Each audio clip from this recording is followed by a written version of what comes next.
supaya bisa mengimbangi kawan-kawan di wilayah, nanti menjadi mitra di wilayah di Akabri, yaitu ya mungkin saya akan cari menantu lah, menantu praja nanti ya, bagi praja-praja yang minat mau mengecengin anak saya.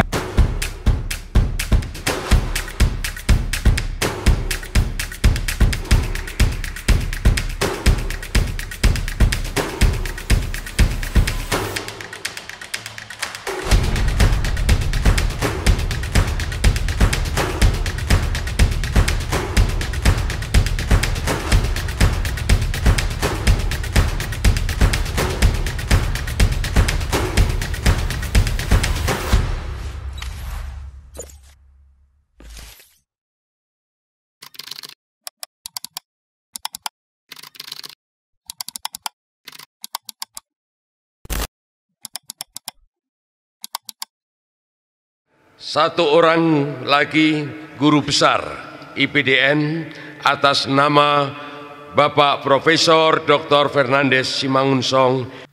Profesor Dr. Fernandes Simangunsong, SSTP, SAP, MSI. Nama saya Fernandes Simangunsong. Profesor Dr. Fernandes merupakan sosok guru besar, namun termuda di IPDN. Siapakah dia sebenarnya? Saya guru besar ilmu pemerintahan di IPDN.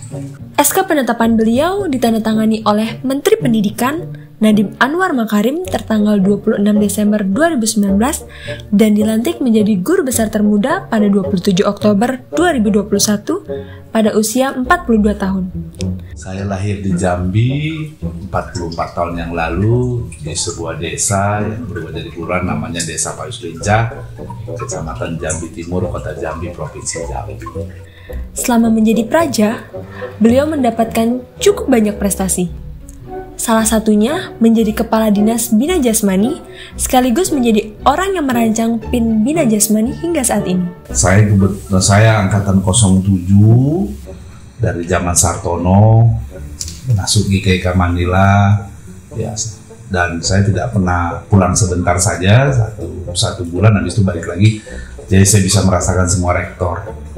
Itu kelebihan 07 ya, yang sampai sekarang saya bisa pengasuh, itu yang pertama. Baru yang kedua, kebetulan 07, kalau 05 itu dia kawan bang abang itu dapat gelar AP ya, berubah dari D3 ke 4. Nah, kalau yang 06 tuh dia dapat gelar AP dari D3 ke 4, tapi dia tambah tes adum, jadi dia bisa ikut adum kemanapun di daerahnya. Nah untungnya 07 itu dia dapat semuanya. Dia dapat adum, ya, atau dia lulusan SSTP. Kami yang pakai gelar SSTP yang pertama, walaupun tadi ya cetakan ijazahnya agak sudah AP, tapi ada edaran dari Dikti waktu itu SSTP. Dan sama sih dengan kehidupan praja yang dulu ya. Cuman kami 07 itu dulu jumlahnya 600 lebih, perbandingannya 1:10. Dan saya bisa merasakan yang namanya hidup di Jatinangor, Lembah Manglayang. Kehidupan berprestasi, aerobik pagi itu sudah biasa. Apalagi saya dulu kader Binjas, kebetulan jabatan saya adalah Kepala Dinas Binjas atau Kepala Dinas Olahraga. Sudah biasa bangun jam 4 subuh dan tidur biasanya jam 11 malam. Itu mungkin kehidupan siklus praja yang saya rasakan. Cuma memang auranya agak berbeda dulu sedikit, karena kami dipaksa angkatan menjadi, dan 07 itu kebetulan pula angkatan pertama yang pantauhir. Dari angkatan 1, 2, 3, 4, 5, 6 itu mereka lulus di daerah langsung dilakukan. Kalau 07 itu di angkatan pertama pantauhir. Jadi memang ultimate-nya kebijakan Kemdagri di zamannya Mendagrinya Pak Rudin itu adalah pada angkatan saya 07. Dan saya bisa merasakan waktu saya tamat itu saya dapat tiket pesawat gratis, saya dapat baju korpri, saya dapat baju hansip, saya dapat saya dapat training, memang dipersiapkan untuk tugas, dan saya sudah dapat sertifikat adum untuk menjabat kemana-mana. Kata mimpinya Pak Rudi ini dulu bahwa supaya bisa mengimbangi kawan-kawan di wilayah, nanti menjadi mitra di wilayah di Akabri, yaitu Kapolsek dan Ramil, ya harus sama. Jadi memang harus. Dan yang kedua, D4 itu 07 itu bisa lanjut S2 dulu. Tidak perlu lagi ke S1 ke IIP. Namun tetap, Pencapaian terbaik di hidupnya ialah menjadi seorang guru besar termuda. Menjadi guru besar termuda IPDN, dan itu menjadi pecah rekor buat saya selama karir hidup saya. Dan saya berharap mungkin ada nanti di belakang saya, kader-kader saya, dari saya yang harus bisa melewati dari saya menjadi guru besar termuda di IPDN. Dan saya menjadi guru besar pertama dari alumni IPDN setelah APDN bersatu, 20 APDN nasional menjadi APDN nasional, berubah jadi STPDN, dan bergabung dengan IP menjadi IPDN 1. Tapi tunggu, jangan kalian pikir Profesor Fernandes dapat sampai hingga saat ini dengan mudah. Jawabannya tidak. Saya dilahirkan dari keluarga seorang penatua gereja, yaitu Sintua PM Simangunsong. Ibu saya namanya Julinda Roli Selitonga. Bapak saya adalah pegawai kecil golongan 2A di Dinas PU Provinsi Jambi. Jadi waktu saya tamat, duluan saya 3 hanya daripada bapak saya. Saya punya 3 saudara, 1 perempuan, 2 laki-laki, tapi yang bungsu meninggal. Ya dulu TK istrinya di Istri Sariputra, Kota Jambi, Provinsi Jambi. Setelah itu saya naik di SMP-nya di SMP Terajan Jambi, itu SMP 1 Kota Jambi, baru masuk SMA 2 Jambi, dan akhirnya tahun 1995 tes masuk IPDN. Dan kebetulan ada 300 lebih yang tes, cuma 8 orang yang masuk. Dan kebetulan jujur cuma saya sendiri yang orang Batak dan yang Nasrani. Sebenarnya kalau kandidat agak susah pada zaman itu. Dan dalam perjalanannya saya masuk dari PDN terus sampai 4 tahun pendidikan. Nah, sempat ditempatkan di Kerinci, namun kami lulusan terbaik dipanggil kembali sama Mendagri untuk ditarik menjadi pengasuh. Jadi mulai start karir saya sampai akhirnya saya menjadi pengasuh. Dulu ada ketentuan Kemendagri 2 tahun jadi pengasuh, baru dapat kesempatan tugas belajar. Setelah tugas belajar saya menjadi pelatih, baru ikut tes dosen. Jadi dulu ada tes dosennya. Tes dosen harus skor TOEFL 450, baru saya bisa diangkat. Dulu saya asisten 4 tahun. Saya mengasisteni Prof. Sadu, Pak Firmancan, Pak Dharma Kusuma, dan Pak Marwoto Suito waktu itu ketua IPDN. Setelah itu saya lanjut S2 di MAPD, saya angkatan pertama. Habis itu saya lanjut ngambil S3 di Unpad. Namun sebelumnya dalam perjalanan saya juga ngambil S1 dulu Setialan, karena kenapa? Dulu ada kebijakan yang agak kurang pas yang mengakibatkan kita dirugikan, sehingga saya agak susah masuk S3 dulu di Unpad. Itu dia. Setelah itu 7 tahun saya berjuang untuk mengejar menjadi guru besar. Itu mungkin cerita saya. Seperti dikatakan oleh kebanyakan orang, di balik pria yang sukses, ada perempuan hebat di belakangnya. Dan ya, Dr. Imelda Hutasoid, SCAP, MKes, IFO, MA. Dr. Imelda Hutasoid, SCAP, MKes, IFO, MA. Merupakan istri tercinta dari Profesor Fernandes yang memiliki gelar tak jauh keren dari beliau, serta sosok yang pekerja keras dan memiliki ambisius yang baik. Dr. Imelda mampu menyelesaikan kuliahnya dengan predikat cum laude dan lulusan tercepat, yakni 2,6 tahun. Jadi Ibu, kebetulan saya agak nyebrang sedikit. Biasanya kalau praja carinya praja lagi, saya agak beda sedikit, saya carinya keluar. Yaitu Ibu kebetulan adalah alumni Unpad, tapi Ibu sebenarnya backgroundnya adalah perawat dari Boromeus, dan Ibu sama kayak saya, orangnya suka sekolah.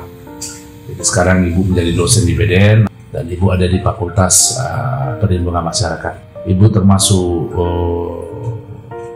pada pendidikannya dia termasuk yang berprestasi. Ya, waktu di Akbar Boromeus, dan terakhir itu waktu di UNJ dia adalah lulusan tercepat dan cum laude, yaitu 2 tahun 6 bulan Ibu sudah selesaikan doktornya di Universitas Negeri Jakarta. Dan Ibu seorang pekerja keras. Ibu jam 4 subuh sudah berangkat kuliah Bandung, Jakarta. Jadi bagi kawan-kawan yang mau kuliah jangan malas-malas, masa baru kuliah di sini udah malas. Istri saya itu lebih gila lagi, dia subuh-subuh sudah berangkat untuk kuliah sambil mengurus 3 anak dan juga mengurus suami. Itu yang membuat saya bangga sama Ibu. Setelah menikah, Profesor Fernandes dan Dr. Imelda dikaruniai 3 anak yang serupa halnya dengan mereka. Seperti pepatah mengatakan, buah jatuh tak jauh dari pohonnya. Anak pertama saya itu Krisanta Hiskiana Boru Simangunsong. Saya ini adalah mahasiswa semester 3 Fakultas Kedokteran kelas internasional Universitas Gadjah Mada. Dan yang kedua saya punya anak yang kedua cowok, yaitu Yeskel Austin Kembri Simangunsong. Saat ini adalah dia siswa di SMA Negeri 3 Bandung. Mau didoakan, kebetulan dia juara umum, semoga bisa nanti menjadi mahasiswa SBMPTN ya, atau mahasiswa undangan bisa pindah ke Universitas Pajajaran. Dan yang ketiga saya punya anak namanya Jeremia Salomose Simangunsong, saat ini kelas 2 SMP. Nah, ini juga lebih canggih lagi otaknya, sering ikut olimpiade kemana-mana. Berkat hasil didikan mereka, ketiga anaknya sukses dan mampu memiliki prestasi yang luar biasa. Namun sangat disayangkan, anak-anaknya tidak ada yang ingin menjadi seorang praja. Saya sedihnya memang dari 3 orang anak saya, tidak ada satupun yang mau jadi praja, sedangkan saya sama ibu dosen. Ya saya nggak tahu, mungkin saya akan cari menantu lah, menantu praja nanti. Nah, sekarang siapa yang mau mendaftarkan diri jadi menantu profesor? Tapi ingat ya, ada syaratnya. Bagi praja-praja yang minat mau mengecengin anak saya atau ingin menyandri menantu saya, harus banyak rajin-rajin baca buku dulu, nanti baru bisa ngapelin anak saya. Itu mungkin cerita tentang anak saya. Sebelum mendaftarkan diri jadi menantu profesor, kalian semua harus bisa sukses dulu. Jangan asal lulus. Ini nih, tips dari profesor menjadi praja yang berkualitas. Ekspektasi saya dengan anak-anak saya yang sekarang itu sangat tinggi ya. Beda dibandingkan waktu zaman saya itu namanya zaman jahiliyah. Bisa dibayangkan tuh kalau biasanya yang masih 1 digit itu dulu masih dibilang zaman jahiliyah. Jadi angka 1 digit, 1, 2, 3, 4, 5 itu zaman keras. Tapi apa yang bisa saya bayangkan malah yang angkatan yang 1 digit itu yang banyak dokter. Dan banyak juga yang sudah jadi sekjen, dirjen, ada yang jadi rektor. Itu keras loh didikan dulu. Tapi memang mungkin bahan dasarnya bagus, berarti dia bisa berkembang. Nah, IPDN itu sebenarnya bahan bakarnya bagus termasuk anak-anak saya praja sekarang. Dan beda waktu zaman saya dulu ya susah sekali untuk mencari beasiswa ya. Beda di zaman Jokowi sekarang, bebas, yang penting pintar. Dan sebenarnya saya berharap anak-anak saya itu jangan seperti saya lagi. Saya hanya lulusan lokal. Saya berharap nanti anak-anak saya di sini, praja, muda, madya, nindya, wasana praja, itu kalau bisa lulusan ya minimal Asia lah. Jepang, Cina, Korea. Dan saya banyak memberikan rekomendasi buat anak-anak saya ini. Ada lagi barusan tadi malam, saya memberikan rekomendasi ke Victoria University Amerika. Saya senang tuh, ada lagi yang 2 bulan yang lalu saya ngasih untuk Flinders University. Kebanggaan seorang guru. Dan saya berharap sebenarnya harus ada yang lebih dari saya. Dan tinggal tergantung mau kemana, mau struktural fungsional, silakan dimainkan. Cuman enaknya kalau fungsional itu 2 kaki. Setelah struktural, misal contoh saya ini minta jadi dirjen. Selesai dari dirjen balik lagi menjadi fungsional guru besar. Itu dia. Dan saya berharap sebenarnya anak-anak saya yang sekolah ambil S2, S3 di Jawa atau di luar negeri, bisa juga sambil mengajar di kampus swasta yang ada di daerah.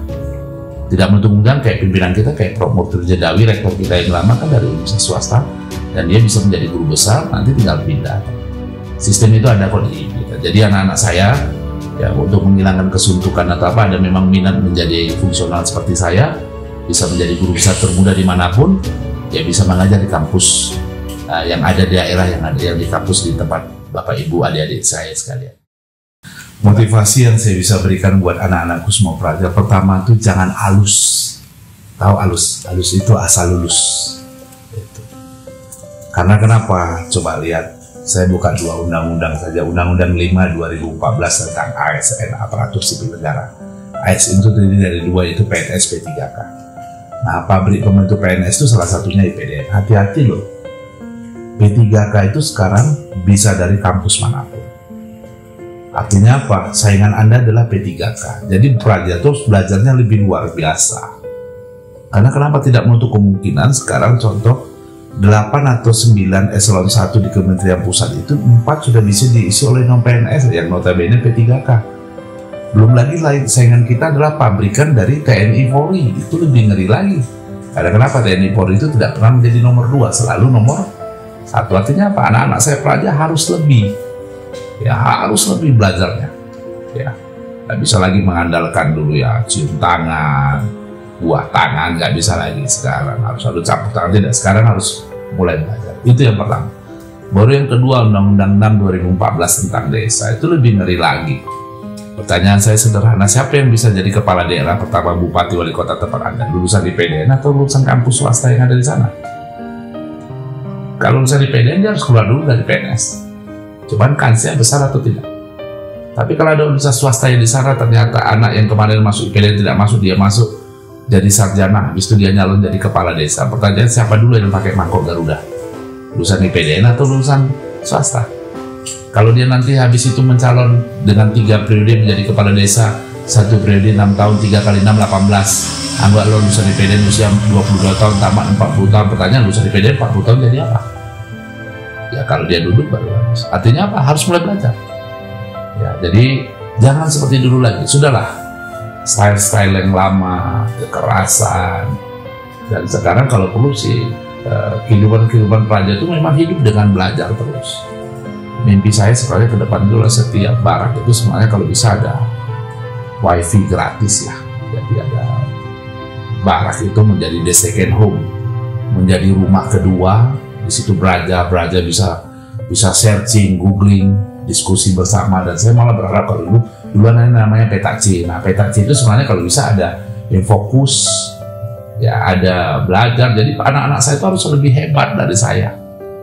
Karena kenapa? Zamannya berbeda.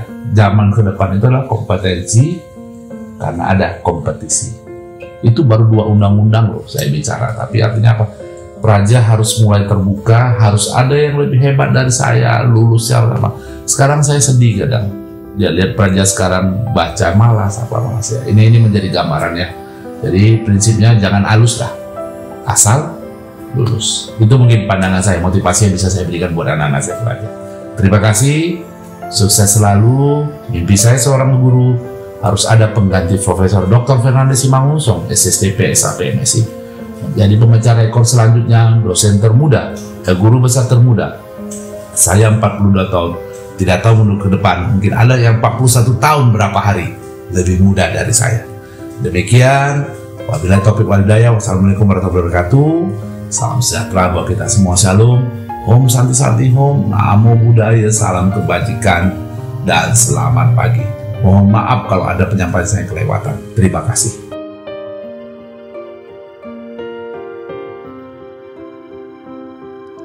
Dari Profesor Fernandes, kita dapat melihat jalan menuju cita-cita memang tidaklah halus dan lurus. Proses start awalnya pun berbeda-beda. Tapi semua orang diberi kesempatan yang sama. Sama-sama punya 24 jam dalam seharinya. Hanya usaha dan tekad yang membedakannya. Guru besar termuda pertama di IPDN mungkin adalah Profesor Fernandes. Tapi bisa jadi yang kedua, ketiga, ataupun keempatnya adalah kamu. Jadi jangan berhenti bermimpi setinggi mungkin. Karena jika kamu jatuh, kamu akan jatuh di antara bintang-bintang.